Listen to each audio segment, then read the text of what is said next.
दोस्तों, very welcome to my channel UPSC study hub Umar sir. दोस्तों, as you know कि हम यहाँ पे मंथली मैगजीन जनवरी 2020 विजन आईएएस को हम यहाँ पे डिकोड कर रहे हैं, हम यहाँ पे इसको एक्सप्लेन कर रहे हैं। दोस्तों, बहुत सारे स्टूडेंट्स की कॉल आई थी, सर हम बिगिनर्स हैं, हमें बहुत ज़्यादा टाइम लगता है विजन आईएएस मैगजीन को क्रैक करना, क्योंकि हमें टर्म्स पता नहीं होती है। और इसके बावजूद जो बिगनर्स भी नहीं है, जो ऑलरेडी प्रीलिम्स में दाखिल होने वाले बच्चे हैं, जो 1-2 साल से तैयारी में बैठे हैं, उनकी भी कॉल आ रही थी, सर हमें जल्दी जल्दी ये क्रैक करने 5-6 लेक्चर्स में आप इसको कंप्लीट करो ताकि हमें ईजी हो जाए। 10-15 दिनों में ये सारी जनवरी से लेकर जून तक रिवाइज हम करेंगे। तो दोस्तों, इसीलिए हमने यहाँ पे आपके लिए एक सीरीज लाई है, विजन आईएएस मंथली मैगजीन की सीरीज, जिसमें हम एक मंथ की मैगजीन को 10 से लेकर 12 दिन तक कवर करेंगे। ठीक है दोस्तों, तो आज का जो हम टॉपिक पढ़ने वाले हैं वो है एनवायरनमेंट पे, और इसमें हम थोड़ा सा देखेंगे 5-10 पेज आज कंप्लीट करेंगे। तो दोस्तों, without wastage of much time let's get started. तो पहले बात करेंगे दोस्तों, जो यहाँ पे पहला टाइटल है that is India state of forest report, यानी ISFR 2021। तो मेन पॉइंट्स हम यहाँ पे याद रखेंगे दोस्तों। मैंने इसके लिए नोट्स भी बनाए हैं, पीडीएफ के अंत में ये नोट्स है, इसीलिए मैं आपको पीडीएफ भी प्रोवाइड करता हूँ, क्योंकि इसमें मेरे अपने भी नोट्स होते हैं जो मैं शॉर्ट नोट्स आपके लिए बनाता हूँ। दोस्तों, Indian state of forest report ISFR याद रखना। कभी कभार क्या बहुत मोस्ट इंपॉर्टेंटली यही क्वेश्चन पूछे जाते हैं आपकी प्रीलिम्स में कि ISFR रिपोर्ट जो होता है वो कौन प्रोड्यूस करता है, वो कौन एस्टैब्लिश करता है। तो दोस्तों, that is FSI, that is forest survey of India. दोस्तों, this is not food security of India, this is forest survey of India. ये फॉरेस्ट सर्वे ऑफ इंडिया के बारे में मैं आपको बताता हूं दोस्तों। यानी हर 2 साल के बाद फॉरेस्ट सर्वे ऑफ इंडिया हर 2 साल के बाद यहां पे ये ISFR रिपोर्ट तैयार करती है। लेकिन थोड़ा सा हम यहां पे आपको बताएंगे what is FSI, what is this forest survey of India. दोस्तों, ये एक नेशनल ऑर्गेनाइजेशन है इंडिया की। ये किसके अंडर आती है? ये आती है under the union ministry of environment and forests. ये क्या करती है? ये असेस करती है, ये मॉनिटर करती है फॉरेस्ट रिसोर्सेज को, जितने भी हमारी कंट्री में फॉरेस्ट रिसोर्सेज है उनको ये असेस करती है और इनको ये मॉनिटर करती है। और दोस्तों, इनका रोल क्या है? यही क्वेश्चन कभी कभी डायरेक्टली आपके एग्जाम में पूछा जाता है। एक तो ये असेस करती है और मॉनिटर करती है जितने भी फॉरेस्ट रिसोर्सेज हमारी कंट्री में है, और दूसरा ये ट्रेनिंग देती है, रिसर्च प्रोग्राम्स बनाती है और एक्सटेंशन पर्पस के लिए भी ये काम करती है। दोस्तों, ट्रेनिंग का पता ही होता है कि ये अपने मेंबर्स को लेके आती है, उनको ट्रेनिंग देती है, या लोकलाइट्स को ट्रेनिंग देती है फॉरेस्ट को कंजर्व करने के लिए, बाकी चीज़ों के लिए। दूसरी बात, ये रिसर्च जो करना होता है फॉरेस्ट में, कौन सी वैराइटीज़ है, कितने वैराइटीज़ नए बनाने हैं, क्या करना है फॉरेस्ट में, कौन सा नोटिफाइड एरिया बनाना, ये सारा रिसर्च इसी के अंडर आता है। और एक्सटेंशन पर्पस, जितना भी एक्सटेंशन का काम होता है ये भी यही फॉरेस्ट सर्वे ऑफ इंडिया करती है। किस मिनिस्ट्री के अंदर आती है दोस्तों? ये किस मिनिस्ट्री के अंदर आती है? याद रखना, union ministry of environment and forest, इसके अंडर आती है। ठीक है दोस्तों, ओके। तो इसी FSI के जरिए से एक रिपोर्ट पब्लिश होती है हर 2 साल के बाद, जिसे हम ISFR कहते हैं दोस्तों, यानी India state of forest report 2021, जो आज आ चुकी है। दोस्तों, रिसेंटली ये रिपोर्ट किसने आज जारी किया है? मिनिस्ट्री ऑफ एनवायरनमेंट के अंडर, यानी ministry of forest, climate, environment, forest and climate change. आज हम इसका नाम लिखते हैं MOEFCC, यानी ministry of environment, forest and climate change, यानी नया नाम आया है ministry of environment and climate change का। तो उन्होंने ही ये रिपोर्ट, यहाँ उसी के अंडर ये रिपोर्ट पब्लिश हो गई है ISFR। लेकिन पब्लिश कौन करती है? पब्लिशिंग बॉडी जो है that is FSI, forest survey of India, यही पब्लिश करती है, यही पब्लिशिंग बॉडी होती है इसकी, under the ministry of environment, forest and climate change. ठीक है दोस्तों, ओके। ये इसका 17th रिपोर्ट है, लेकिन पहला जो रिपोर्ट आया था वो 1987 में, याद रखने की बिल्कुल भी जरूरत नहीं है। ठीक है दोस्तों, लेकिन अब यहां पे सबसे बड़ा मुद्दा जो है, सर ये रिपोर्ट क्यों आता है? मैंने आपको पहले ही भी बताया, ये रिपोर्ट इसलिए आता है ताकि हम फॉरेस्ट के बारे में बात करते हैं, फॉरेस्ट रिसोर्सेज के बारे में बात करते हैं। और यहां पे इस रिपोर्ट में पहले थोड़ी सी चीजें होती है, लेकिन इस रिपोर्ट में आज बहुत सारी चीजें ऐड भी हो गई है। दोस्तों, इस रिपोर्ट में यह होता था कि फॉरेस्ट कवर कितना बढ़ गया है, ट्री कवर कितना बढ़ गया है, टोटल फॉरेस्ट आउटसाइड एरिया कितना बढ़ गया है। ठीक है ना दोस्तों, मैंग्रोव्स कितने बढ़ गए हैं, ये सारी चीजें इसमें ऐड होती है, या कितना बढ़ गया है या कितना घट गया है, यानी कितने चेंजेस आ चुके हैं इसके एरिया में। लेकिन इस बार दोस्तों, इंपॉर्टेंटली याद रखना है, इस बार इस ISFR रिपोर्ट में नए चैप्टर्स भी ऐड हो गए। कौन कौन सा ये होगा, इसमें हमने assessment in the tiger reserves and tiger corridor areas of the country, यानी जहां पे भी जितने भी टाइगर रिजर्व और टाइगर कॉरिडोर है, इनका जितना भी फॉरेस्ट एरिया है, इस बार हमने वो भी इंक्लूड किया ISFR रिपोर्ट में। याद रखना दोस्तों, इंपॉर्टेंट है। दूसरी बात, यहां पे हमने क्या किया दोस्तों, ग्राउंड बायोमास एस्टिमेशन जो है, इसको भी हमने क्या किया दोस्तों, इसको भी स्टडी किया हमने अंडर FSI के अंडर। और तीसरी बात, जो भी हॉटस्पॉट्स है इंडियन फॉरेस्ट्स में, यानी climate change hotspots in the Indian forests में बेस्ड ऑन द स्टडी, ये भी आज इसमें हमने शामिल किए हैं दोस्तों। यानी ये जो नए चैप्टर्स हमने इसमें शामिल किए हैं, ये आपको इंपॉर्टेंटली याद रखना। और सबसे ज्यादा इंपॉर्टेंटली जो याद रखना है, that is tiger reserve and tiger corridors areas में जो फॉरेस्ट कवर है, वो भी हमने यहां पे इस बार इंक्लूड किया है। लेकिन बिफोर के हम पढ़ेंगे कि कौन कौन सी चेंजेस आ गई, क्या क्या चेंजेस आ गई, इसमें एरिया कहां से बढ़ गया, एरिया कहां से बढ़ गया। दोस्तों मैं आपको बेसिक पॉइंट्स यहां पे थोड़ा सा समझाने की कोशिश करूंगा। What is forest cover, what is tree cover, forest cover क्या होता है, ट्री कवर क्या होता है दोस्तों, वो हम यहां पे थोड़ा सा डिस्कस करेंगे। देखो दोस्तों, यहां पे मैंने क्रैक्स दिया है, वो आपको समझना है। दोस्तों ये रेड वाला एरिया जो आता है, इसको आप मान के चले this is recorded forest area, ठीक है ना, ये फॉरेस्ट एरिया होता है। अच्छा, इसके बाद इसी के अंडर फॉरेस्ट कवर आ जाता है, लेकिन इसका भी थोड़ा सा पार्ट, लेकिन इसके अलग से भी थोड़ा सा पार्ट, ठीक है। और अगर हम देखेंगे यहां पे, इसको हम कहते हैं, जो सारा अब मैं यहां पे लूंगा दैट इज TOF, और इसी के अंदर आता है ट्री कवर। दोस्तों अब थोड़ा सा ये मैंने आपको पिक्चर दिखाई, अब थोड़ा सा मैं यहां पे आपको डिफाइन डिटेल्ड में बताऊंगा। ये जो दोस्तों आप देख रहे हैं ना, फॉरेस्ट कवर, फॉरेस्ट कवर यानी जितने भी लैंड ग्रेटर देन 1 हेक्टेयर होते हैं, ठीक है ना, जिनकी tree canopy density greater than 10% होती है, उसको हम फॉरेस्ट कवर कहते हैं, ठीक है। और ट्री कवर क्या होता है, ट्री कवर होता है जो आउटसाइड द RFA आता है। ट्री कवर का मतलब होता है जो आउटसाइड द RFA आएगा, लेकिन इसमें फॉरेस्ट कवर बिल्कुल भी नहीं आता, यानी फॉरेस्ट कवर को छोड़ के, दिस इज फॉरेस्ट कवर, यह है फॉरेस्ट कवर आपका दोस्तों।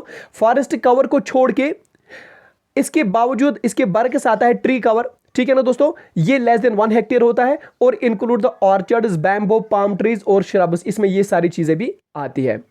इसके बाद होता है trees outside the forest. Trees outside the forest वो चीज होता है जो trees existing outside the RFA in the form of block, linear and scattered size of patches, ठीक है।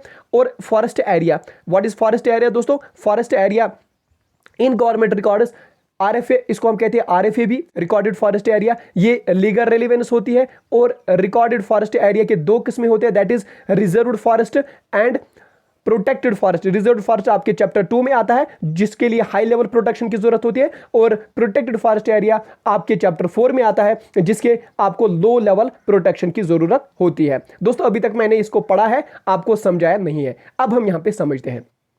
देखो दोस्तों, अगर मैं यहां पे लूंगा this is your forest cover, this is your forest cover. Forest cover क्या चीज होती है दोस्तों, फॉरेस्ट कवर यहां पे आप मान सकते हैं कि अगर आप देखेंगे फॉरेस्ट कवर, ये आपके RFA में भी आता है। What is this RFA, RFA होता है आपका recorded forest area. Recorded forest area जो आपके रेवेन्यू में रिकॉर्ड होता है, जो आपके लिए बहुत ज्यादा जरूरी होते हैं, बहुत ज्यादा जरूरी होता है, जिसके लिए आपने, यानी इसके लीगल स्टेटस है। ये जो रिकॉर्डेड फॉरेस्ट एरिया, यहां पे मैं समझाऊंगा, ये जो रिकॉर्डेड फॉरेस्ट एरिया है ना दोस्तों, it has a legal status. Legal status मतलब इसमें आप नहीं जा सकते, इसमें आप कोई ह्यूमन एक्टिविटी नहीं कर सकते, यानी बिल्कुल, या ये नेशनल पार्क हो सकती है, सैंक्चुरी हो सकती है, यानी गवर्नमेंट ने इस पे बैन लगाया आपको आने जाने के लिए, यानी बिल्कुल रिकॉर्डेड फॉरेस्ट एरिया होती है, वहां पे आप नहीं जा सकते। इसके बाद होता है फॉरेस्ट कवर। फॉरेस्ट कवर थोड़ा सा पार्ट इसका भी लेता है, लेकिन इसके बाहर भी होता है, यानी इन शॉर्ट हम ये बोल सकते हैं इसका लीगल स्टेटस भी हो सकता है और इसका जियोग्राफिक स्टेटस भी हो सकता है। यानी फॉरेस्ट कवर थोड़ा सा पार्ट RFA का भी कवर करता है, लेकिन RFA के बाहर भी इसका बहुत ज्यादा पार्ट होता है, इसको हम कहते हैं फॉरेस्ट कवर, ठीक है। अब बात आती है दोस्तों TOF की। What is this TOF, TOF का मतलब होता है trees outside the forest. Trees outside the forest, यहां पे आप देख सकते हैं ट्रीज आउटसाइड द फॉरेस्ट। तो दोस्तों ट्रीज आउटसाइड द फॉरेस्ट, यहां पे आप देख सकते हैं ये जो ट्रीज आउटसाइड द फॉरेस्ट है, ये थोड़ा सा कवर फॉरेस्ट कवर का भी लेते हैं, यानी ये थोड़ा सा इतना पोर्शन फॉरेस्ट कवर का भी लेते हैं। लेकिन अगर हम देखेंगे ना tree cover is totally exclusive of forest cover, यानी ट्री कवर फॉरेस्ट कवर में बिल्कुल भी नहीं आता है, बल्कि ट्री कवर ये बिल्कुल फॉरेस्ट के, रिकॉर्डेड फॉरेस्ट के बाहर होता है, फॉरेस्ट कवर के बाहर होता है, ठीक है ना। लेकिन ये किस में आता है, ये आता है total trees outside the forest, इसको हम कहते हैं ट्री कवर। और ट्री कवर में आपके बैम्बोज आते हैं, ट्री कवर में आपके पाम आता है, ट्री कवर में आपका ऑर्चिड आता है, ठीक है ना, बहुत सारे जो आपके बागात होते हैं उनको हम कहते हैं ट्री कवर। ठीक है, तो इन शॉर्ट फिर से मैं यहां पे बताऊंगा what is RFA, recorded forest area, इसका लीगल स्टेटस होता है, जो गवर्नमेंट ने बैन लगाए होते हैं वहां पे नहीं जा सकते आप। इसी के बाद आता है फॉरेस्ट कवर, यानी थोड़ा से ट्रीज इस फॉरेस्ट के बाहर आते हैं लेकिन थोड़े से ट्रीज इस फॉरेस्ट के अंदर भी आते हैं, यानी इसके दोनों स्टेटस है, जियोग्राफिक स्टेटस भी और लीगल स्टेटस भी। और इसके बाद आता है trees outside the forest. Trees outside the forest, हालांकि ट्री कवर फॉरेस्ट कवर में भी आता है, लेकिन ट्री कवर जो होता है ये totally outside the trees, outside the forest होते हैं, ये बिल्कुल भी ना ही ये फॉरेस्ट कवर का पार्ट होता है और ना ही ये रिकॉर्डेड फॉरेस्ट एरिया का पार्ट होता है। ठीक है ना दोस्तों, मुझे लगता है यहां पे आपको समझ आया है, अगर नहीं आया तो मुझे बता देना।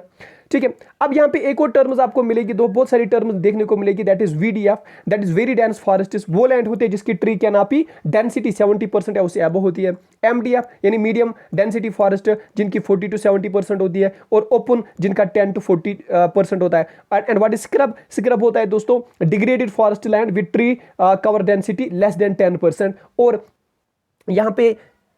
यहां पे है नॉन फॉरेस्ट। नॉन फॉरेस्ट का मतलब होता है दोस्तों वो लैंड जो not included in any of the above class, ना ही वो हाई डेंसिटी है, ना ही वो लो डेंसिटी है, लो ट्री कैनोपी डेंसिटी है, ठीक है ना, उनको हम कहते हैं नॉन फॉरेस्ट, जो इसमें आप शुमार नहीं कर सकते। ठीक है दोस्तों, ओके, तो यहां पे अब हम पढ़ेंगे कि जो आपकी पीडीएफ ने लिखा है वो हम पढ़ेंगे। फिलहाल हमने इतना बताया, ये रिपोर्ट कौन निकालता है, फॉरेस्ट सर्वे ऑफ इंडिया। कौन सी रिपोर्ट होती है, इस रिपोर्ट को हम ISFR कहते हैं। What is ISFR, that is ISFR का मतलब होता है दोस्तों India state of forest report. ठीक है ना, किस मिनिस्ट्री के अंडर आता है, MOEFCC यानी ministry of environment forest and climate change के अंडर आती है। इस बार क्या हुआ, बहुत सारे नए चैप्टर से ऐड हो गए जो मैंने आपको ऑलरेडी बताया। टाइगर रिजर्व, टाइगर कॉरिडोर के जितने भी एरियाज है वो भी ऐड हो गए। Mapping of climate change hotspots in the Indian forest वो भी ऐड हो गए। ठीक है ना, ओके। अब इसमें जो रिपोर्ट में असल में बात क्या थी वो हमने यहां पे देखो दोस्तों, जो इन्होंने बताया कि अभी 2022 में जो टोटल फॉरेस्ट कवर इंडिया में है वो है 713,789 स्क्वायर किलोमीटर, यानी 21.7% of our geographical area of India, यानी इतनी परसेंट है। ठीक है, लेकिन इंक्रीज कितना हुआ दोस्तों, याद रखना यही इंपॉर्टेंट है। इंक्रीज कितना हुआ, क्या डिक्रीज हुआ या इंक्रीज हुआ, नहीं दोस्तों ये इंक्रीज हो गया। कितना, 1540 स्क्वायर किलोमीटर, यानी 0.22% इंक्रीज हुआ हमारा टोटल फॉरेस्ट कवर। हमारा टोटल फॉरेस्ट कवर कितना इंक्रीज हो गया दोस्तों, 1540 स्क्वायर किलोमीटर। ये इंपॉर्टेंटली आपको याद रखना है, यानी 0.22% हमारा टोटल फॉरेस्ट कवर इस बारी इंक्रीज हो गया। और कहां कहां पे इंक्रीज होगा, आंध्र प्रदेश, तेलंगाना और आपके उड़ीसा में। ठीक है दोस्तों, आंध्र प्रदेश, तेलंगाना और आपके उड़ीसा में इतना फॉरेस्ट कवर इंक्रीज हो गया। ये इंपॉर्टेंटली, ये पॉइंट आपको इंपॉर्टेंटली एग्जाम में पूछा जाएगा आपके प्रीलिम्स एग्जाम में। ठीक है, ओके।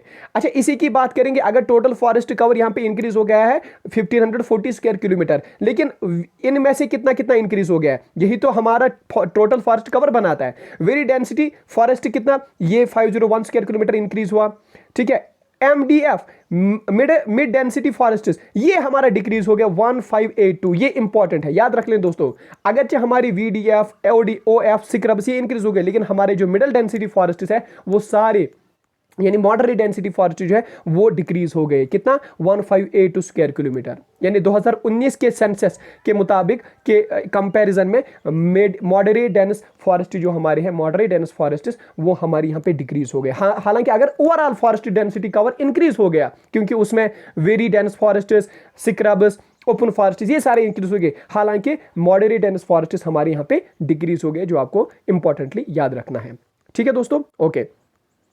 अच्छा, टॉप 5 स्टेट्स कौन कौन सी है जिसमें forest density, total forest cover बढ़ता है, यानी जिसमें टोटल फॉरेस्ट कवर ज्यादा है, यानी टॉप 5 स्टेट जिनका टोटल फॉरेस्ट कवर इंडिया में सबसे ज्यादा है, दैट इज मध्य प्रदेश, अरुणाचल प्रदेश, छत्तीसगढ़, उड़ीसा और महाराष्ट्र। दोस्तों इसको इंपॉर्टेंटली याद रखना है, इसको हम आप अब यहां से याद रख सकते हैं।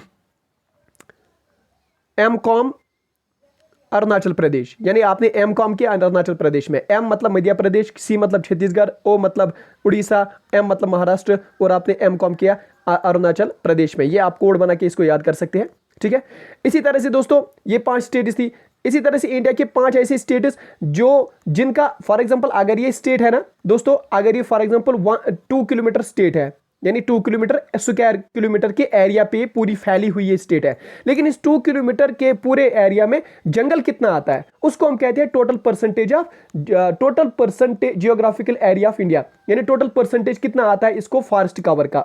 इसी के बुनियाद पे हमारी 5 ऐसी स्टेट्स है जिनका फॉरेस्ट कवर बहुत ज्यादा है उस स्टेट में, यानी अगर आप घूमोगे इस स्टेट में तो आपको ज्यादातर जंगल ही मिलेगी। तो वो ऐसी स्टेट है मिजोरम जिसमें 84% सिर्फ फॉरेस्ट आप देखोगे टोटल फॉरेस्ट कवर।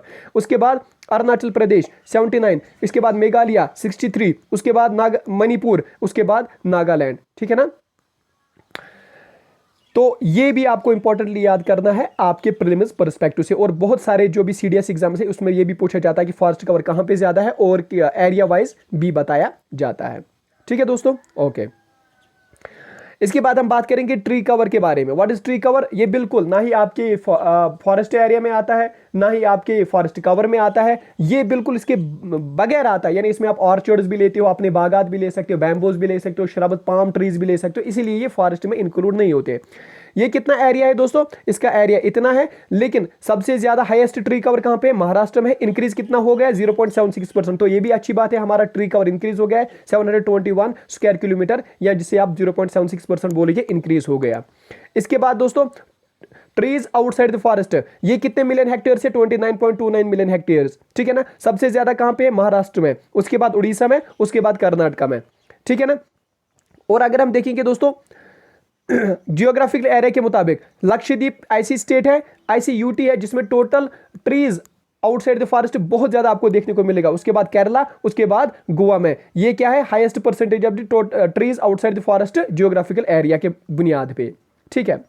अब इसके बाद आता है दोस्तों रिकॉर्डेड फॉरेस्ट एरिया, जिनको हम ग्रीन वॉच भी कहते हो। ठीक है ना, ग्रीन वॉच। तो दोस्तों कितना है total forest cover inside RFA? Forest cover inside RFA. देखो दोस्तों मैंने आपको बताया ना, ये आरएफए है, रिकॉर्डेड फॉरेस्ट एरिया, या जिसे आप फॉरेस्ट एरिया भी कहते हैं। इसमें आपको मैंने ये बोला था this is your forest cover, ये मैंने बोला था ना। तो इतना कितना परसेंटेज जो यहां पे है फॉरेस्ट एरिया में, ये फॉरेस्ट कवर कितना परसेंटेज जो यहां पे है। ठीक है ना।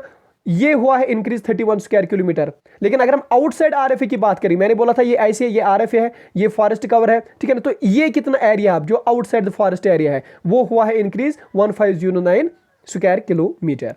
ठीक है, ओके। अगर हम हिल्स की बात करेंगे तो ये याद रखने की जरूरत नहीं है, लेकिन थोड़ा सा यहां पे इसने दिया है तो मैंने भी इंक्लूड किया है। Forest cover in hill districts, total forest cover इतना है, लेकिन क्या ये चेंज हुआ है? नहीं, ये डिक्रीज हो गया है 902 स्क्वायर किलोमीटर डिक्रीज। जो डिक्रीज हुआ है ना उसको आप इंपॉर्टेंटली मेंशन कर सकते हैं अपने प्रीलिम्स पर्सपेक्टिव से। इसी तरह से ट्राइबल डिस्ट्रिक्ट्स की अगर बात करेंगे तो ट्राइबल डिस्ट्रिक्ट्स में दोस्तों ये भी क्या हुआ है? ये भी डिक्रीज हो गया है 655 स्क्वायर किलोमीटर, ये भी डिक्रीज हो गया है। कौन सा? अगर हम बोलेंगे इनसाइड आरएफए। लेकिन अगर हम आउटसाइड आरएफए की बात करेंगे तो वो हो गया है इंक्रीज 600। लेकिन ओवरऑल क्या हो गया? ओवरऑल डिक्रीज हो गया, क्योंकि 655 को आप माइनस कीजिए 600 तो 55 स्क्वायर किलोमीटर तो कम ही हो गए, तो ये भी कम हो गया है। ठीक है।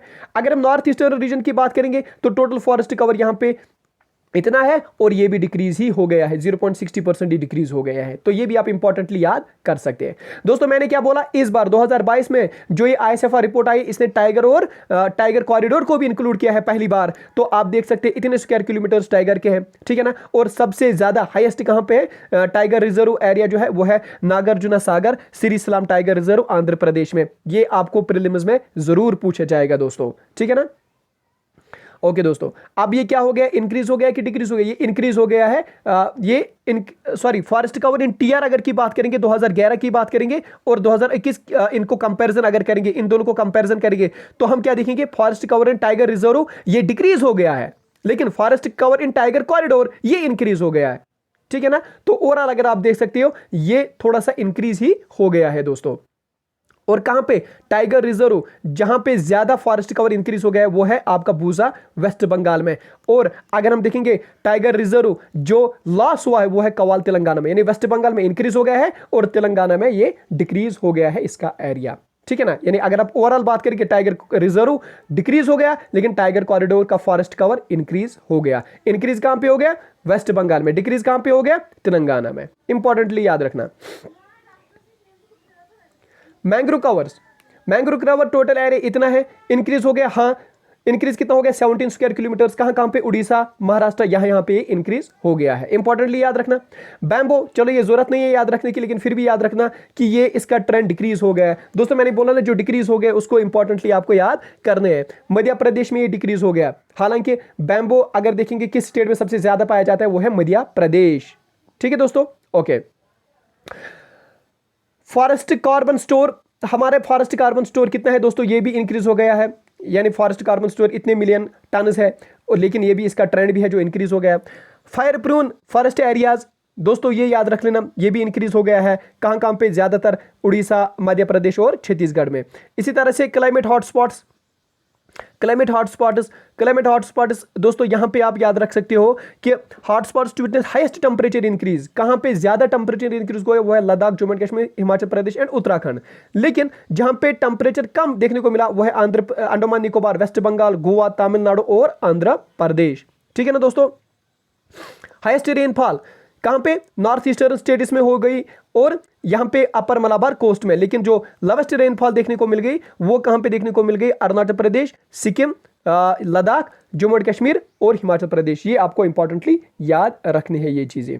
ठीक है दोस्तों, तो ये था कुछ रिपोर्ट जो मैंने आप लोगों को बताया ISFR का जो रिपोर्ट आया। लेकिन हालांकि इसमें ISFR में यहां पे एक अच्छी टर्म है जो आपको इंपॉर्टेंटली याद करनी है कि The net increase in forest cover is mostly aided by gains in the open forests, यानी open forests में सबसे ज्यादा इंक्रीज हो गया फॉरेस्ट कवर। हालांकि rather than the moderate dense forest, हमने आपको अभी भी बताया कि moderate dense forest जो होते हैं दोस्तों, moderate dense forest जो होते हैं वो यहां पे कम पड़ गए। हालांकि इंक्रीज ज्यादा कहां पे हो गया? इंक्रीज ओपन फॉरेस्ट में हो गया, लेकिन moderate dense forest यहां पे कम पड़ गए, वो धीरे धीरे खत्म हो रहे हैं moderate dense forests। ठीक है ना। अब दूसरे आर्टिकल के बारे में बात करते हैं दोस्तों।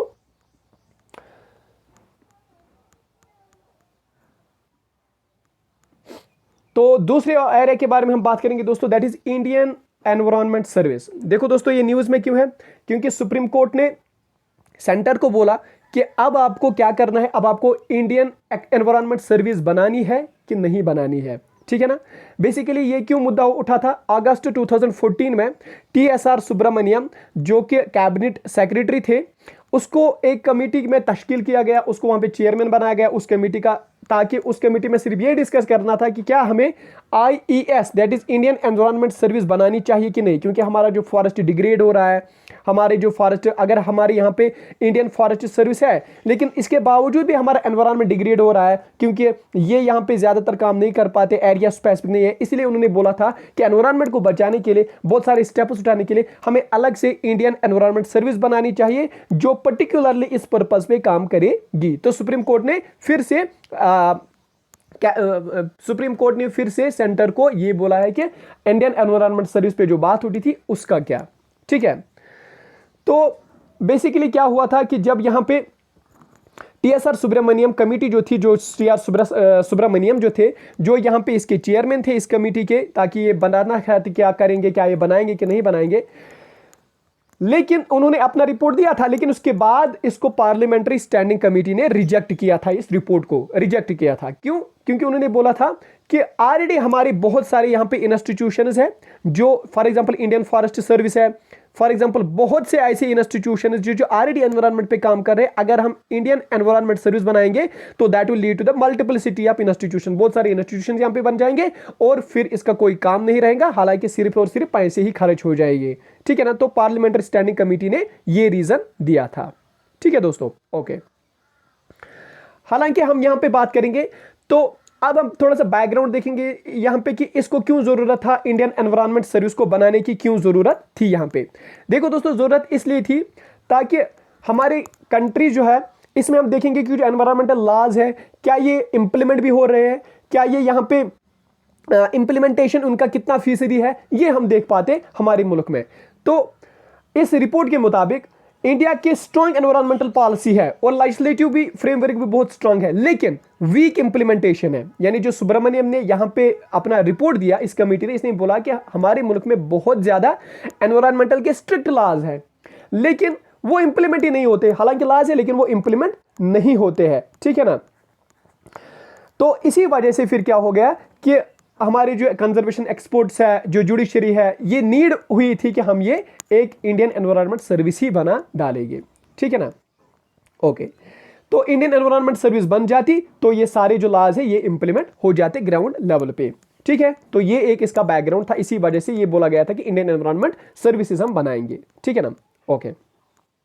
और उन्होंने ये भी बोला था कि इस बार इसका एग्जाम कौन करेगा, जिस तरह से हो जाता है इंडियन सिविल सर्विस में आ जाएगा और यूपीएससी इसका एग्जाम करेगा, तो ये बिल्कुल इसकी एनवायरमेंटल क्लियरेंसेस के लिए बहुत अच्छा बनेगा। फिर बाद में इसके पॉलिसीज फिर यही इंप्लीमेंट करेंगे, सारा कुछ चीज यही करेगा। ठीक है ना, लेकिन क्या जरूरत थी सर, यहां पे एग्जाम में पूछा जाएगा मेंस में कि क्या जरूरत थी इंडियन एनवायरमेंट सर्विस की। अगर ऑलरेडी हमारा यहां पे इंडियन फॉरेस्ट सर्विस है तो क्या जरूरत है इंडियन एनवायरमेंट सर्विस की। देखो दोस्तों, तो जरूरत इसलिए है क्योंकि इसमें एक्सपर्ट्स होते, जो भी हम इंडियन एनवायरनमेंट सर्विस में उनको हम एनवायरनमेंट फील्ड से ही लाते, उनको हम एनवायरनमेंट एलिजिबिलिटी ही रखते, उसमें यूपीएससी एग्जाम है, फिर जाके यानी वो एनवायरनमेंटल एक्सपर्ट्स होते, फिर जाके वो यहाँ पे हमारे मुल्क में काम करते और यहाँ पे इसको इंप्लीमेंट कराने की कोशिश करते। हालांकि अगर हम करंट सिचुएशन देखेंगे, करंट सिचुएशन में क्या है, कॉसी एमेट्योरशिप मैनर, यानी अभी जो है वो बेचारे एडहॉक पे काम करते हैं, वो बेचारे उनको पता भी नहीं होते हैं, यानी उनको मॉनिटर मैकेनिज्म सिस्टम भी बिल्कुल नहीं आता है, जिसकी वजह से हमारे जो एनवायरमेंटल इश्यूज हैं वो सब ऑप्टिमल लेवल है। लेकिन हालांकि अगर हम आईईएस बनाते, इंडियन एनवायरमेंट सर्विस बनाते, उससे क्या होता, उससे रिलेबल एक्सपर्टाइज हमें मिलते और जो हाई ऑर्डर मैनेजमेंट करते हमारे एनवायरमेंटल इश्यूज को, इसीलिए वो जरूरत है। दूसरी बात, positive of time with the bureaucrats in the existing institutions. इस इंस्टीट्यूशन में जरूरी है हमारे ब्यूरोक्रेट्स, क्योंकि ब्यूरोक्रेट्स के बगैर कोई भी काम अच्छे से इंप्लीमेंट ही नहीं होती है। क्योंकि गवर्नमेंट सर्विसेज जो है, फॉर एग्जांपल अगर हम देखेंगे, वो अपने काम से इतने बिजी होते हैं कि उनके पास ज्यादा टाइम नहीं बचता है कि वो यहां पे एनवायरमेंटल काज का मुद्दा उठाएंगे। ठीक है, तो तीसरी बात, proactiveness in resolving the environmental issues, यानी एनवायरमेंटल इश्यूज को रिजॉल्व करने के लिए यहां पे एक्टिव होना चाहिए। तो हम इन्होंने क्या बोला यहां पे कि जब तक हमारे मुल्क में एक प्रॉब्लम है, कि जब तक हमारी प्रॉब्लम कोई हम फेस नहीं करते उससे पहले हम कोई इकदाम नहीं उठाते। यानी जब प्रॉब्लम आ गई, फॉर एग्जाम्पल अगर बाढ़ आ गई, फिर हम कोशिश करेंगे उस बाढ़ को खत्म करने के लिए, लोगों को बचाने के लिए।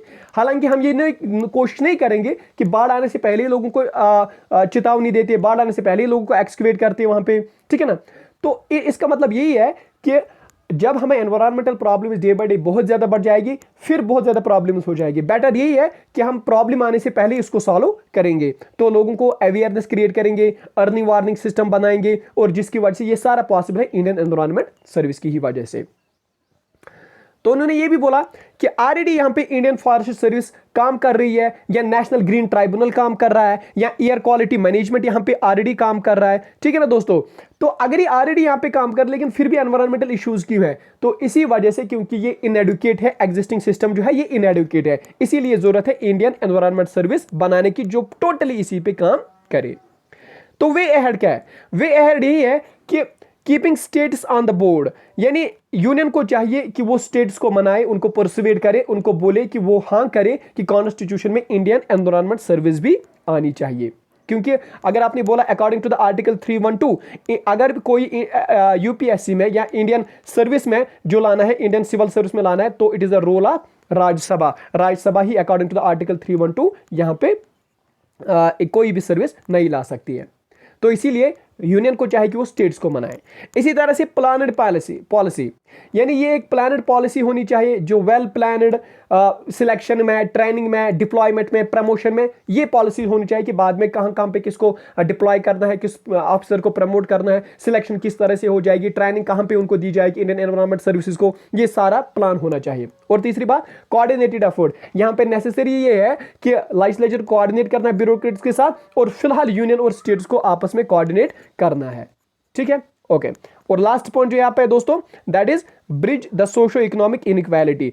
ये जो सोशो इकोनॉमिक इनइक्वालिटी है दोस्तों, इसको आपको फिल करना है, इस गैप को, क्यों, कैसे फिल करना है? देखो, जो लार्जर पीपल है हमारे रूरल एरियाज में जो ऑलरेडी बसते हैं, उनको हम इक्वल अपॉर्चुनिटी दे कि वो कंपीट कर पाए इन सिविल सर्विस एग्जामिनेशन में, चाहे उनको एज लिमिट दे, चाहे उनको कैटेगरी के पॉइंट्स दे, ताकि वो भी इन सिविल सर्विस एग्जामिनेशन में हिस्सा ले सके और क्वालिफाई कर सके, फिर जाके वो अर्बन एरिया से ज्यादातर काम कर सकते हैं। यानी जो रूरल मैन होते हैं, रूरल जो कैंडिडेट स्टूडेंट्स होते हैं, उनको ज्यादा एनवायरमेंट का पता होता है, क्योंकि वो डील कर पाते हैं डे टू डे लाइफ में एनवायरमेंट के साथ और उनको कंजर्वेशन के साथ, तो उनको हम ज्यादातर मौका देंगे, यानी इक्वल अपॉर्चुनिटी देंगे अकॉर्डिंग टू द आर्टिकल 16। हम उनको भी इक्वल अपॉर्चुनिटी देंगे ताकि वो भी इस एनवायरमेंटल सर्विस में क्वालिफाई कर पाएंगे और वो ज्यादातर बेहतर एनवायरमेंट को फिर एग्जीक्यूट कर पाएंगे। एक और आर्टिकल है दोस्तों, चीता रीइंट्रोडक्शन प्लान। चीता रीइंट्रोडक्शन प्लान हमारे मुल्क में आज ये प्लान हो रहा है कि हम चीता को यहाँ पे इंट्रोड्यूस करेंगे, रीइंट्रोड्यूस करेंगे। क्यों? क्योंकि जो हमारा अपना एशियन चीता था वो एक्सटिंक्ट हो चुका है। अब हम क्या कर रहे हैं? अब हम कर रहे हैं ये काम कि हम उनको नए सिरे से कहीं से ला रहे हैं, अफ्रीका से ला रहे हैं या किसी और मुल्कों से ला रहे हैं, इनको हम अपने मुल्क में रीइंट्रोड्यूस करेंगे हमारे अपने नेशनल पार्क्स में। ठीक है ना? तो इस प्लान को क्या नाम दिया गया है? उसको हम दिया गया है action plans for introduction of cheetah in the India. तो ये प्लान है action plans for introduction of cheetah in the India. तो ये ऐसा प्लान है दोस्तों। ठीक है। अच्छा, ये न्यूज में क्यों है? तो न्यूज में ये मैंने आपको बताया कि इंडिया क्या कर रही है काम, इंडिया क्या सोच रही है, लेकिन ये मोर न्यूज में क्यों है? क्योंकि इसलिए है क्योंकि एक 19th meeting of national tiger conservation, 19th meeting of national टाइगरवेशन अथॉरिटी, ये इंट्रोड्यूस हो गई है किस के under? Action plan for introduction of cheetah in under. इस प्लान के अंडर 19th मीटिंग करी गई और इसमें यह बोला गया कि हमारा जो एम है वो ये है कि चीता को हम यहाँ पे जो as a top predator act करता है उसको हम यहाँ पे स्पेस देंगे अपने नेशनल पार्क्स में, ताकि हमारा हिस्टोरिकल जो रेंज है, ताकि हमारा जो कल्चर है, ताकि हमारा जो मुल्क में चीता है वो यहाँ पे रह सके, और ताकि हम ग्लोबल कंजर्वेशन एफर्ट्स भी लगाएंगे। यानी ग्लोबल कंजर्वेशन यही बताती है कि जितने भी स्पीशीज है आपके मुल्क में या दूसरे मुल्कों में, उनको आपको कंजर्व करना है, ताकि हम ग्लोबल कंजर्वेशन एफर्ट्स में भी अपना रोल प्ले करेंगे। ठीक है ना? ओके। तो यहां पे चीता के बारे में थोड़ी सी बात करते हैं दोस्तों। चीता के बारे में अगर हम थोड़ी सी बात करेंगे तो ये चीता क्या है? चीता is basically A only large carnivore that got completely wiped out from India 1952। 1952 से इंडिया में जो चीता है वो कंप्लीटली वाइप आउट हो गई, यानी इंडिया में कंप्लीटली एक्सटिंक्ट हो चुका है चीता। ठीक है ना दोस्तों? ओके। तो इसी वजह से हमें जरूरत है चीता को यहां पे लाने की। अच्छा, अब मसला यह है कि अब आपको प्रीलिम्स में पूछे जाएगा कि चीता यहां पे 1952 से नहीं है, ये खत्म हो चुका है, लेकिन रीजन क्या है? दो रीजन। एक है ओवर हंटिंग, लोग जाते थे चीता को शिकार करते थे, और दूसरा हैबिटेट लॉस। हैबिटेट लॉस, हमने सड़कें बनाई, रेलवेज बनाई, जिसकी वजह से जंगल कट गए और इनका हैबिटेट बेचारों का लॉस हो गया। अब इनका हैबिटेट लॉस क्यों हो गया? क्योंकि एक खासियत है इनमें कि ये 1000 स्क्वायर किलोमीटर चलते हैं। यानी अगर आप इनको कहीं पे डालोगे तो अगले साल आप उनको देखेंगे कि 1000 स्क्वायर किलोमीटर दूरी तक ये जा चुका होगा। ठीक है? तो उनको बहुत ज्यादा वाइड एरिया की जरूरत होती है सर्वाइव करने की। ओके। तो इस एक्शन प्लान के अंदर, अच्छा अब क्या करना है? इस एक्शन प्लान के अंदर हमें 10 से 12 यंग अफ्रीकन चीताज को डिफरेंट सब स्पीशीज, यानी जिसका नाम क्या है दोस्तों, यहां पे लिखा भी है एसिनोकस जुबैटस। ठीक है ना? ये स्पीशीज हम लाएंगे, कहां पे इंट्रोड्यूस करेंगे? ये हम अपने नेशनल पार्क्स में इंट्रोड्यूस करेंगे, लेकिन लाएंगे कहां से? फ्रॉम नमीबिया और साउथ अफ्रीका। नमीबिया और साउथ अफ्रीका से हम उनको लाएंगे। ठीक है ना? लेकिन ये अफ्रीकन चीता है। हमारा जो एशियाटिक चीता था वो हमारा यहां पे होता था, लेकिन अब वो यहां पे नहीं पाया जाता, एक्सटिंक्ट हो चुका है। 1952 से ही ये एशियाटिक चीताज नहीं है, लेकिन हम उनको ग्रासलैंड हैबिटेट्स में डालेंगे। कौन सा चीता लाएंगे? अब अफ्रीका, साउथ अफ्रीका चीता या नमीबिया का चीता लाएंगे, यानी उनको हम अफ्रीकन चीताज कहते हैं। लेकिन एक मुद्दा है जो आपको इंपॉर्टेंटली यहां पे याद रखनी है कि जो ईरान है, ईरान में हमारा एशियाटिक चीता पाया जाता है। ठीक है ना? वो वहां पे मगर क्रिटिकली एंडेंजर्ड है। ठीक है ना? तो अब मसला ये, आप बोलेंगे सर चीता को ही लाओ, एशियाटिक चीता को ही लाओ ईरान से, तो हमारा एशियाटिक चीता यहाँ पे आएगा, क्योंकि हमारे पहले भी यहाँ पे एशियाटिक चीता आए थे, तो उन्हीं को लाओ। क्या मसला है? आप अफ्रीकन चीता को लाएंगे। दोस्तों मसला ये है कि ईरान में क्रिटिकली एंडेंजर्ड है, तो रूल ये है कि अगर किसी मुल्क में क्रिटिकली एंडेंजर्ड है तो वहां से आप इंपोर्ट नहीं कर सकते उसको। इसीलिए हम मजबूर है कि हम साउथ अफ्रीका से ही चीता को लाएंगे यहां पे। ठीक है ना दोस्तों? ओके। अच्छा, अब जब लाएंगे तो कहां पे डालेंगे उसको, तो हमने साइट्स भी यहां पे शुरू की है कि कहां पे लाएंगे। तो इसमें सबसे जो बेस्ट साइट हमें मिली है that is Kuno Palpur national park Madhya Pradesh में। ठीक है ना दोस्तों, ये पार्क मध्य प्रदेश में, उसको हम यहां पे फिर डालेंगे और इसी नेशनल पार्क में इसको रखेंगे। क्यों, रीजन क्या है, क्योंकि एक तो ये बहुत बड़ी पार्क है, ठीक है ना, इसमें हम इसमें पहले भी कैपेसिटी थी 21 चीताज की, तो अगर हम 12 चीता लाएंगे इसमें हम रख सकते हैं क्योंकि इसकी कैपेसिटी 21 चीताज की है, तो इसमें अच्छे से रह सकती है। ठीक है ना। दूसरी बात, इसमें ऑलरेडी पाया जाता है टाइगर, लाइन, लीपर्ड, चीता, तो इसको हम को एग्जिस्ट कर पाएंगे इसके साथ। ठीक है ना, इन द पास्ट ये एक दूसरे के साथ पास्ट में रहते, तो इस बार भी कोई प्रॉब्लम नहीं हो जाएगी क्योंकि एक दूसरे के साथ ऑलरेडी रहते थे पीछे भी। ठीक है ना। जो अदर साइट्स रिकमेंड की गए दैट इज जो आप यहां पे देख सकते हैं, नवरादेशी wild life sanctuary, Gandhi Sagar wild life sanctuary, सागर बल्गी इन जैसलमेर, मुकंदरा टाइगर रिजर्व, तो ये भी आप यहां पे देख सकते हैं। अच्छा, अब मसला यह है कि सर क्या होगा अगर हम चीता को यहां लाएंगे, एशियन अफ्रीकन चीता को अब यहां लाएंगे, तो इससे क्या होगा, हमारा क्या होगा इससे, इंडिया का क्या फायदा आएगा। देखो दोस्तों, फायदे आते हैं। देखो, पहले ये कि हमारा जो इकोसिस्टम है उसको हम बैलेंस बना के रखेंगे, उसको हम रेस्टोर कर पाएंगे। अगर इकोसिस्टम में हम एक भी स्पीशीज को निकालेंगे तो हमारी सारी फूड चेन डिस्टर्ब हो जाती है, डिस्ट्रैक्ट हो जाती है, डिस्टर्ब हो जाते हैं। तो इसी वजह से उस फूड चेन को बनाए रखने के लिए, इंटीग्रिटी ऑफ इकोसिस्टम को बनाए रखने के लिए हमें फिर से यहां पे चीता को इंट्रोड्यूस करना होगा। ठीक है ना। ओके, दूसरी बात, जो हमारा चीता था वो फ्लैगशिप हो चुका था। व्हाट इज फ्लैगशिप, फ्लैगशिप का मतलब जिसके कंजर्व करने से सारी कम्युनिटी यानी एंटायर एनिमल कम्युनिटी या इकोसिस्टम कंजर्व हो जाती है, उसको हम कहते हैं फ्लैगशिप। इंपॉर्टेंटली याद रख लें दोस्तों, व्हाट इज फ्लैगशिप, जिसको अगर हम किसी एक को कंजर्व करेंगे, अगर हम किसी flagship species, what is flagship species, flagship species का मतलब होता है वो स्पीशीज, अगर हम उसको कंजर्व करेंगे, उसको कंजर्व करने की वजह से हमारा पूरा यहां पे एंटायर इकोसिस्टम कंजर्व हो जाएगा। सो चीता इज द फ्लैगशिप स्पीशीज। ठीक है। ओके, तीसरी बात, ये जेनेटिक डाइवर्सिटी है, ये लार्ज प्रेडेटर है, जिसकी वजह से हमारे जो लोअर ट्रॉपिक लेवल्स है उनमें डाइवर्सिटी बनी रहेगी। ठीक है, तीसरी बात। और चौथी बात ये कि additional habitat for other species, जो यहां पे हमारे स्पीशीज में, हमारे हैबिटेट में बहुत ज्यादा एडिशनल प्रेशर पड़ गया था, अगर चीताज हम डालेंगे तो ये प्रेशर थोड़ा सा यहां पे रिलीव हो सकता है। ठीक है ना, एडिशनल हैबिटेट की वजह से। तो प्रेशर यानी हम एडिशनल हैबिटेट बनाएंगे जिसकी वजह से बहुत ज्यादा स्पीशीज आएंगे, जो ऑलरेडी एग्जिस्टिंग स्पीशीज है, एक ही हैबिटेट में है, वो एडिशनल प्रेशर बन गया है, तो वो वहां पे थोड़ा सा कम हो सकता है। और इसका इकोनॉमिक बेनिफिट भी है दोस्तों। इकोनॉमिक बेनिफिट का मतलब कि हम यहां पे इसके बाद अपने टूरिज्म भी यहां पे प्रमोट कर सकते हैं, बूस्ट हो सकता है इको टूरिज्म भी, पैसे बहुत ज्यादा आएंगे क्योंकि चीता देखने के लिए बहुत सारे लोग आते हैं, तो पैसे ज्यादातर आएंगे। ठीक है ना। और एक और बात कि चीता की एक हिस्ट्री रह चुकी है कि इसने कभी भी इंसान को नुकसान नहीं पहुंचा है, इसलिए इंसान भी इसको ज्यादातर शिकार करने की नहीं सोचता है। फार्मर बेचारा, फार्मर कम्युनिटी, ना ही ये फार्मर को नुकसान पहुंचाता है और ना ही फार्मर फिर इसको नुकसान पहुंचाए, इसीलिए ये ज्यादा जरूरी है चीता यहां पे, तो कोई नुकसान नहीं है इसके साथ। ठीक है ना। ओके, इसके बाद ग्लोबल सपोर्ट इंडिया कर रहा है, तो ग्लोबल मार्केट में इंडिया को बहुत ज्यादा शाबाशी मिलेगी ग्लोबल ऑर्गेनाइजेशंस में, क्योंकि इंडिया बोल रहा है कि मैं ईरान को सपोर्ट करूंगा कि वो एशियाटिक टाइगर जो है वहां पे जो एंडेंजर्ड है उसको हम बचाने की कोशिश करेंगे, तो इंडिया को वहां पे भी शाबाशी फिर मिलेंगी। ठीक है ना। ओके, और इसके साथ ही support climatic change mitigation goals, अगर हम इकोसिस्टम ही खराब कर रहे हैं, हमको पता है कि क्लाइमेटिक चेंज उसी से बढ़ रही है, लेकिन अगर हम यहां पे इनको कंजर्व करेंगे तो हमारा जो इकोसिस्टम रेस्टोरेशन एक्टिविटीज होगी इन द चीता कंजर्वेशन एरियाज वो बढ़ जाएगी, यानी जो कंजर्वेशन एरियाज है उनकी रेस्टोरेशन खुद ब खुद हो जाएगी और जिसकी वजह से क्लाइमेट चेंज मिटिगेशन हो जाएगी। ठीक है।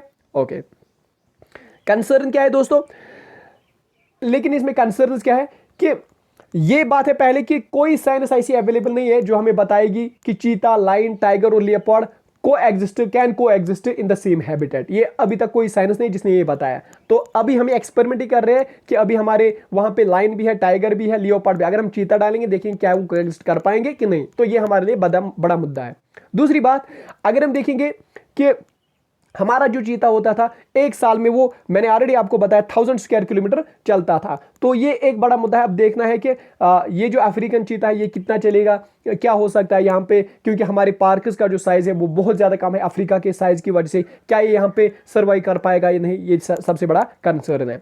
इसी तरह से protection of the grass land, ठीक है ना, हमें ये पता है कि जो भी अभी तक हमने इंपोर्ट किया किसी फॉरेन कंट्री से, वो यहाँ पे ज्यादा देर तक हमारी ग्रासलैंड में सर्वाइव नहीं हो पाए हैं। इंडिया को डिफरेंट किस्म की ग्रासलैंड है, हिमालयन ग्रासलैंड, वेस्टर्न घाट, ईस्टर्न घाट ग्रासलैंड, नॉर्थ ईस्टर्न ग्रासलैंड। तो अफ्रीका में सिर्फ एक ही किस्म की ग्रासलैंड ज्यादातर पाए जाते हैं, लेकिन यहाँ पे डिफरेंट डिफरेंट ग्रासलैंड है और वो भी डिफरेंट डिफरेंट जगहों पे। तो अब ये देखना है कि यानी डिफरेंट डिफरेंट जगहों पे डिफरेंट डिफरेंट क्लाइमेट है, हिमालय पे डिफरेंट क्लाइमेट है, ईस्टर्न घाट पे डिफरेंट क्लाइमेट है। तो ये देखना है क्या ये सर्वाइव कर पाएगा यहाँ पे कि नहीं, ठीक है ना। और तीसरी बात, जो हमारे ये अभी तक रिकॉर्ड रहा है, सबको पता है कि जो हमारी कोई बाहर की स्पीशीज यहां पे लाती है, हमारी अपनी स्पीशीज उससे खत्म हो जाती है, यानी एलियन स्पीशीज की वजह से हमारे नेटिव स्पीशीज पे, नेटिव इकोसिस्टम पे बुरा असर पड़ता है। तो ये भी देखना है क्या बुरा असर पड़ सकता है इस पे। दूसरी बात, impact other wild life protection efforts. जो हमें डिफरेंट एफर्ट्स लगाने थे डिफरेंट एंडेंजर्ड एनिमल्स के लिए, वो हम इसको बचाने के लिए लगाएंगे, तो हमारे सारे पैसे इसी में लग जाएंगे। तो ये भी सबसे बड़ा मुद्दा होगा, ठीक है ना। इसी तरह से ये रात को घूमता है, रात को बाहर जाता है, तो अगर लोकल कम्युनिटी में गया, लोकल कम्युनिटी के लोग उसको मार डालेंगे, क्योंकि वो अपनी सेफ्टी, अपने बच्चों को, अपने फार्मर, अपनी क्रॉप्स को बचाने के लिए या अपनी बच्चों को बचाने के लिए उसको अटैक कर सकता है। इसी तरह से रिहैबिलिटेशन ऑफ द पीपल। तो रिहैबिलिटेशन ऑफ द पीपल मतलब जो भी अभी अब चीता आप अगर हमने कहीं पे डाला, तो वहां पे हमने क्या करना होगा, लोगों को ऑलरेडी वहां से निकालना होगा, बोलना होगा कि अब यहाँ पे चीता आ चुका है इनमें, तो आप यहाँ से शिफ्ट होकर कहीं और जगह बस लीजिए। तो ये थोड़ा सा प्रॉब्लम हो जाएगा। अब वे फॉरवर्ड क्या है, वे फॉरवर्ड ये है कि कम्युनिटी पार्टिसिपेशन। हम कम्युनिटी को पहले ही बताएंगे, ट्रेनिंग देंगे कि इनके यूथ्स को, इनके टीचर्स को, इनके बुजुर्गों को हम ट्रेनिंग देंगे कि चीता से कोई डर नहीं, आपको थोड़ा सा अवेयर रहना है, फोन करना है जब चीता मिलेगा आपको कहीं पे, या यानी थोड़ा सा अवेयरनेस प्रोग्राम्स उनके लिए बनाएंगे। इसी तरह से कैपेसिटी बिल्डिंग। कैपेसिटी बिल्डिंग मतलब चीता जहां पे भी हमने रखा है उस एरिया को हम क्या करेंगे दोस्तों, उस एरिया को हम अच्छे से कंजर्व कर पाएंगे। और इसी तरह से इंटरसेक्टोरियल कोलैबोरेशन, हम कोलैबोरेट करेंगे, यानी डिफरेंट डिफरेंट जो ऑर्गेनाइजेशन उनके साथ कोलैबोरेट करके, लोकल पीपल के साथ कोलैबोरेट करके यहाँ पे क्या करेंगे, इसको हम बचाने की कोशिश कंजर्व करने की कोशिश करेंगे। इसी तरह से wild life tourism and revenue generation. दोस्तों वाइल्ड लाइफ टूरिज्म और रेवेन्यू जनरेशन, यहाँ पे जो लोकल आइट्स है उनको हम जॉब देंगे यहाँ पे, ठीक है ना, उनको हम बिजनेस अपॉर्चुनिटीज प्रोवाइड करेंगे, ठीक है। तो इसकी वजह से ये भी ज्यादातर खुश हो जाएंगे और ये भी फिर साथ देंगे हमारा वाइल्ड लाइफ ये चीता कंजर्व करने में। और इसी तरह से एनुअल रिव्यू एंड मॉनिटरिंग, हम देखेंगे कि हमने कितना प्रोग्रेस किया, एक स्कोर कार्ड हम देखेंगे हमने कितना प्रोग्रेस किया है अगर हमने इसको इंपोर्ट किया है यहाँ पे। तो ये इंपॉर्टेंट सबसे इसमें ये वाला पेज है जो आपको इंपॉर्टेंटली याद रखना है। What is the difference between African cheetah and Asiatic cheetah. कौन सी फर्क है अफ्रीकन चीता और एशियाटिक चीता में। देखो दोस्तों फर्क ये है कि जो अफ्रीकन चीता है इट इज आयुसियन स्टेटस का वल्नरेबल है, ये अपेंडिक्स 1 में आता है। इसका डिस्ट्रीब्यूशन अफ्रीका में, ईस्ट अफ्रीका में और साउथ अफ्रीका, ज्यादातर अफ्रीका में ही पाया जाता है। कैरेक्टरिस्टिक इसकी क्या है, ये बिगर इन साइज है as compare to the Asiatic cheetah, ये इंपॉर्टेंटली आपको याद रखना है, ठीक है ना। और इसके लेग्स जो है, जो स्टर्डी लेग्स है, नेक इसके स्टर्डी है। और फूड क्या है, ये खाता है, ये ज्यादातर फूड्स खाता है क्योंकि इसकी बॉडी बहुत ज्यादा है और बिगर हैबिटेट में पाया जाता है, इसलिए ये ज्यादा डाइवर्स फूड खाता है। अच्छा, एशियाटिक चीता की बात करेंगे, ये क्रिटिकली एंडेंजर्ड है, याद रखना यहीं पे डिफरेंस है। अफ्रीकन चीता वल्नरेबल था लेकिन ये क्रिटिकली एंडेंजर्ड है, ये अपेंडिक्स 1, ये भी अपेंडिक्स 1 में। अच्छा ओके, ये ईरान में सिर्फ अब पाए जाते हैं, ठीक। इनका छोटा सा साइज होता है इनके कंपेरिजन में, ठीक है ना, और इनके लेग स्लेंडर होते हैं, ठीक है दोस्तों। और ये लिमिटेड सोर्स खाते हैं, जैसे ये लिमिटेड सोर्स प्रे करते हैं, जैसे चिंकारा, गैजल एट्सटा, इनको ये प्रे करता है, ठीक है दोस्तों। तो ये थी बात चीता के बारे में। अब बात करेंगे हम रेड सैंडर्स के बारे में। दोस्तों अभी अभी आपने एक मूवी देखी होगी पुष्पा, हम झुकेगा नहीं, ठीक है दोस्तों। तो रेड सैंडर्स क्यों न्यूज में है दोस्तों, ये इसलिए फिल्म की वजह से नहीं है, बेसिकली मसला कुछ और है दोस्तों। मसला ये है कि रेड सैंडर्स पहले एंडेंजर्ड कैटेगरी में हुआ करता था, लेकिन फिर 1972 में इसको वहां से निकाला गया था। फिर इसको कहां पे रखा गया था, इसको एंडेंजर्ड कैटेगरी से बाहर निकाला गया था, लेकिन अब फिर से इसको IUCN रेड लिस्ट में रखा गया, यानी एंडेंजर्ड कैटेगरी में रखा गया। दोस्तों बार बार यहां पे अब आपको आएगा व्हाट इज IUCN। IUCN पहले IUPN हुआ करता था, international union for prevention of natural and natural resources, लेकिन अब ये IUCN बन गया है, international union for conservation of conservation of nature and natural resources. तो इसकी जो बुक होती है इसमें 2 तरह की पेज होते हैं, रेड पेजेस और ग्रीन पेजेस। रेड पेजेस में हम क्रिटिकली एंडेंजर्ड और एक्सटिंक्ट स्पीशीज हमने रखे हैं, लेकिन ग्रीन में जो अभी अच्छे हैं, जिनका नंबर अभी अच्छा है, वो हमने यहाँ पे रखा है दोस्तों, ठीक है ना। अब हम देख रहे हैं कि धीरे धीरे रेड पेजेस बहुत बढ़ रहे हैं और ग्रीन पेजेस घट रहे हैं, यानी हमारे बहुत सारे स्पीशीज अब एक्सटिंक्ट हो रहे हैं या एंडेंजर्ड हो रहे हैं या क्रिटिकली एंडेंजर्ड हो रहे हैं या नियर एक्सटिंक्शन हो रहे हैं, लेकिन कम स्पीशीज ऐसी है जिनका नंबर अभी भी बहुत ज्यादा है। ठीक है, और इसका हेडक्वार्टर कहां पे है? ग्लैंड स्विट्जरलैंड में। तो इसीलिए ये न्यूज में है जो अभी मैंने आपको बताया, क्योंकि इसको फिर से अब एंडेंजर्ड कैटेगरी में रखा गया है। तो 2018 तक ये नियर थ्रेटेंड था, लेकिन अब इसको फिर से क्या रखा गया? IUCN ने इसको अब एंडेंजर्ड स्पीशीज में रखा गया है। ठीक है ना, ओके, क्योंकि इसकी पॉपुलेशन 50 to 80% रह गई है। दोस्तों अगर आपको पूछा जाएगा कभी व्हाट इज एंडेंजर्ड, तो आप बता देना जिसकी पॉपुलेशन 70% खत्म हो चुकी है। फॉर एग्जाम्पल अगर किसी की पॉपुलेशन 100 है, अब अगर उसकी 30 है तो इसका मतलब 70% खत्म हो चुका है, तो इसका मतलब है कि दिस इज नाउ एंडेंजर्ड, इसको अब दर्जा दिया जाएगा। ठीक है दोस्तों, तो अब उन्होंने क्या बोला? अब उन्होंने ये बोला कि अब ये जो रेड सैंडर्स है इसको हम एक्सपोर्ट नहीं कर सकते, इसको आप एक्सपोर्ट नहीं कर सकते। हाँ, आप इसको सिर्फ इस वजह से एक्सपोर्ट कर सकते अगर आप इसको कल्टिवेटेड लैंड में उगाते हैं, और तब जाके आप इसको एक्सपोर्ट कर सकते हैं, हालांकि इसके बावजूद आप इसको एक्सपोर्ट नहीं कर सकते। ठीक है दोस्तों, इसका नाम क्या है? रेड सैंडर्स का नाम क्या है? टेरोकार्पस सेंटिनैलिस सेंटैलिनस। तो टेरोकार्पस सेंटैलिनस ये इसका नाम है, बॉटनिकल नेम। दोस्तों ये आपको याद रखना, एग्जाम पॉइंट ऑफ व्यू से आ सकता है आपके एग्जाम में। ठीक है ना, ये इंडिया का अपना है जो आपको ईस्टर्न घाट में, साउथ ईस्टर्न घाट में ज्यादातर मिलने को मिल रहा है, आंध्र प्रदेश में। इसीलिए अगर आप मूवी भी देखेंगे वो आंध्र प्रदेश में मूवी बनी, वो पुष्पा, हम झुकेगा नहीं। ठीक है, ओके, तो ये एंडेंजर्ड अब बन चुकी है और इसको हमने रखा है कहां पे? Appendix 2 of sites and wild life protection act में हमने इसको अब रखा है। ये भी इंपॉर्टेंटली याद रखना है आपको। ठीक है, तो यहां पे दोस्तों इसके लोकल नेम्स क्या है? अलमाग, सैंडरवुड, रेड सैंडर्स, रेड सैंडरवुड, तो यहाँ लाल चंदन। दोस्तों ये भी आपने देखा होगा सर, ये नाम आप याद कर सकते हो कि इसको क्या क्या कहते हैं। अच्छा, अब यहाँ पे इंपॉर्टेंट है what is extinct, what is threatened and what is least concern. Extinct का मतलब वो होता है कि अब इसमें कोई शक नहीं कि उसका लास्ट स्पीशीज यानी लास्ट इंडिविजुअल भी खत्म हो चुका है। ठीक है ना, उसको हम कहते हैं एक्सटिंक्ट। इसी तरह से थ्रेटन्ड का मतलब वो होता है कि जो अभी एक्सटिंक्शन की कगार पे है। ठीक है ना, और लीस्ट कंसर्न का मतलब वो होता है दोस्तों कि नियर फ्यूचर में वो एक्सटिंक्शन हो सकता है। ठीक है ना, उसको हम कहते हैं लीस्ट कंसर्न। ठीक है, तो ये इंपॉर्टेंटली आपको याद करना है दोस्तों। अब यहाँ पे इस रेड सैंडर्स के थोड़े से फीचर्स है जो आपको मैं बताऊंगा, सिर्फ उतना ही याद करना है, बाकी कुछ नहीं। पहले यहाँ पे आप देख सकते हो कि इसमें से एक यहां पे केमिकल निकलता है, दैट मीन्स सेंटोलिन डाई यहां पे इससे निकलती है, ये आपको याद रखना है। इसके बाद दोस्तों आपको यहां पे याद रखना है कि इसके जो वैरायटीज है, 2 तरह की वैरायटीज होती है। ठीक है ना, लेकिन जो इसकी सबसे अच्छी 2 तरह की वेवी ग्रेनेड और स्ट्रेट, लेकिन सबसे अच्छी जो मानी जाती है दैट इज वेवी ग्रेनेड, ये आपको याद रखनी है। ठीक है ना दोस्तों, और ये आपको याद रखना है कि ये कहां कहां पे पाया जाता है। ये इंडिया, पेनिनसुलर इंडिया और श्रीलंका में पाया जाता है। कहां पे? ईस्टर्न घाट्स में और ट्रॉपिकल डाई डेसिडुअस फॉरेस्ट्स में इनको पाया जाता है। ये इंपॉर्टेंटली याद रखना है, ट्रॉपिकल डाई डेसिडुअस फॉरेस्ट्स। और क्लाइमेट क्या है? Well drained red soil with the gravelly loamy, ये आपको इंपॉर्टेंटली यहां पे याद रखनी है दोस्तों, किस सॉइल में ये उगाया जा सकता है। इसकी सिग्निफिकेंस क्या है? इसकी सिग्निफिकेंस यह है कि ये टिम्बर इंडस्ट्री में यूज होता है। अगर आप देखोगे जापान में, चाइना में उसके फर्नीचर्स बनाए जाते हैं, बहुत ज्यादा डिमांड होती है उसकी। किसकी ज्यादा होती है? रियर वेवी ग्रेन, जो मैंने आपको बताया इस वैरायटी की। मेडिसिनल वैल्यू भी इसका है, क्योंकि इसका जो ट्रंक है हार्डवुड है, जो मेडिसिन में यूज होता है, आपके डाइजेस्टिव ट्रैक्ट प्रॉब्लम्स में, फ्लूइड रिटेंशन में, कफ और ब्लड प्यूरिफिकेशन में, ये सारी चीज़ों में ये लगा जाता है। और रिमूवल ऑफ टैन, ब्लीमिश, डलनेस, ये एक्नीज, आयुर्वेदिक पर्पज के लिए, बहुत सारी चीज़ों के लिए, एंटीपायरेटिक यानी जिसको फीवर होता है, एंटी इन्फ्लेमेटरी जिसको वर्म चढ़ा हो, एंथेलमेंटिक यानी जो हेलमेंथ्स होते हैं आपके, उनके लिए यानी क्योर कर सकता है। ठीक है ना दोस्तों, तो ये मेडिसिनल यूजेस भी इसके हैं। फूड इंडस्ट्री में, अल्कोहलिक बेवरेजेस में एज ए फ्लेवरिंग ये काम करता है। ठीक है ना, जो इसमें होता है सेंटानिलिन, ये रेड पिगमेंट होता है जो एज ए डाई काम करती है, एज ए कलरेंट और आपके फूड में काम करती है। कंसर्न क्या है दोस्तों? कंसर्न ये है कि उनको ओवर हार्वेस्ट किया जाता है, बहुत लोगों ने उसको ओवर हार्वेस्ट किया है। ठीक है ना, और दूसरी बात, अगर ओवर हार्वेस्ट करते तो हम फिर से लगाते, लेकिन इसकी ये खासियत है कि ये स्लो ग्रो हो जाता है। ठीक है ना, ओके। और लोगों ने क्या किया, इलीगल ट्रेड की वजह से, स्मगलिंग की वजह से, जो अभी भी कंटिन्यू चल रही है, ये खत्म होता जा रहा है धीरे धीरे। ठीक, क्यों? क्योंकि इसका टिम्बर और इसके जो प्रोडक्ट्स है वो ज़्यादातर जरूरत पड़ती है, तो इसीलिए। और हैबिटेट फ्रेगमेंटेशन, यानी थोड़े थोड़े से यहाँ पे, यानी कैटल ग्रेजिंग की वजह से, इंसानों ने कैटल ग्रेजिंग की वजह से और फॉरेस्ट को ज़्यादा यूज़ करने की वजह से, फ्यूल वुड यूज़ करने की वजह से इसको क्या किया, इसको ज़्यादातर खत्म ही किया है।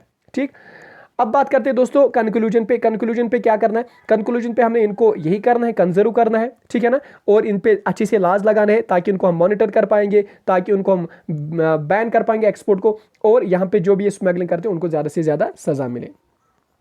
और अब last topic that is carbon inequality and climate policy.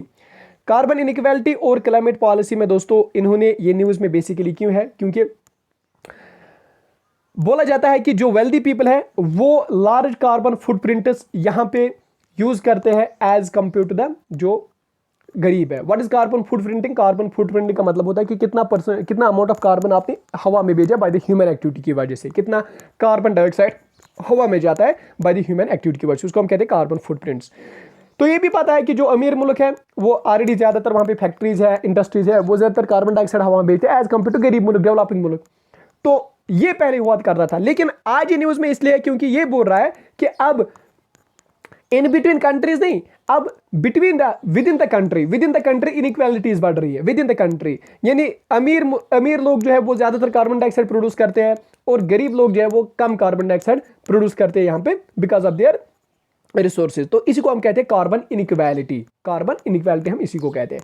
तो 2020 का जो रिपोर्ट आया है उसके मुताबिक ये बोला गया है, वर्ल्ड इनइक्वालिटी रिपोर्ट के मुताबिक ये बोला गया है कि carbon inequality between the nation जो हुआ करती थी वो अब नहीं है, ज्यादातर कार्बन इनइक्वालिटी अब विद इन द नेशन हुआ है। तो ये इस टॉपिक में आपको पढ़ना है दोस्तों, ठीक है ना। अगर हम inequality with in the India की बात करेंगे तो बॉटम के जो 50, मिडल के 40 और टॉप 10% जो ऊपर के हैं वो 1, 2 and 9 ton carbon dioxide emission per capita करते हैं। ये देख सकते हैं आप कितना हो सकता है, ठीक है ना। यानी जो अभी यहाँ पे अमीर लोग हैं, हालांकि अगर वो फ्यू अमीर लोग हैं लेकिन उनकी वजह से मोर देन 50% यहाँ पे कार्बन लिबरेट होता है बिकॉज बाकी चीजों की वजह से।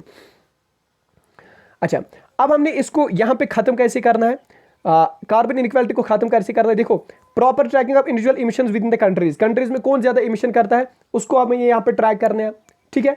दूसरा, जो हमने क्लाइमेट और एनर्जी टैक्सेस लगाने हैं वो अमीर लोगों पे लगाने हैं। तीसरा हमने क्या करना है, productive use of public investment का प्रोडक्टिव यूज करना है यहाँ पे, ठीक है ना, और सब्सिडीज देनी है पुअर को, ठीक है ना। और ये सारी चीजें हम यहाँ पे कर सकते हैं, ये ज्यादा इंपॉर्टेंट नहीं है, ठीक है ना दोस्तों। तो इसको आप खुद भी पढ़ सकते हैं, इंपॉर्टेंट नहीं। हालांकि ये इंपॉर्टेंट है जो आप यहाँ पे देख सकते हो कि बहुत सारे मुल्कों ने क्या किया है कि इस इनइक्वालिटी को खत्म करने के लिए क्या किया। अगर हम देखेंगे कनाडा ने क्या किया, कनाडा ने यहाँ पे जो गरीब लोग हैं, लो एंड मिडिल क्लास, उनके लिए पैसे ट्रांसफर किए हैं हाउस होल्डर्स के लिए, ताकि उनको ज्यादा टैक्स देना पड़ता है कार्बन डाइऑक्साइड इमिशन है बाकी चीजों के लिए, तो उनके लिए यहाँ पे उन्होंने खुद यहाँ पे पैसे ट्रांसफर किए। अगर इंडोनेशिया की बात करेंगे तो इंडोनेशिया ने भी यहाँ पे सब्सटेंशियल इन्वेस्टमेंट किया है। और इसी तरह से स्वीडन की बात करेंगे तो स्वीडन ने यहाँ पे क्या किया है, इनको चॉइस रखी है, जो लो इनकम ग्रुप्स है उनको चॉइस रखी है कि आप क्या ग्रीनर यूज कर सकते हैं या फॉसिल ऑप्शन यूज कर सकते हैं, वो उन्होंने यहाँ पे चॉइस रखा है। तो दोस्तों इसी तरह से जो आपका टॉपिक है, आज का टॉपिक हमने यहाँ पे कंप्लीट किया है दोस्तों, बहुत लंबा टॉपिक था, हमने यहाँ पे कंप्लीट किया। तो नेक्स्ट टॉपिक हमने जो पढ़ना है that is Indian agriculture post COP26 green revolution 2.0, ये हमने कल पढ़ना है और यहीं से आगे हमने 70 to 80 पेजेस कल कंप्लीट करने हैं दोस्तों, ठीक है। ओके दोस्तों, बाय, टेक केयर।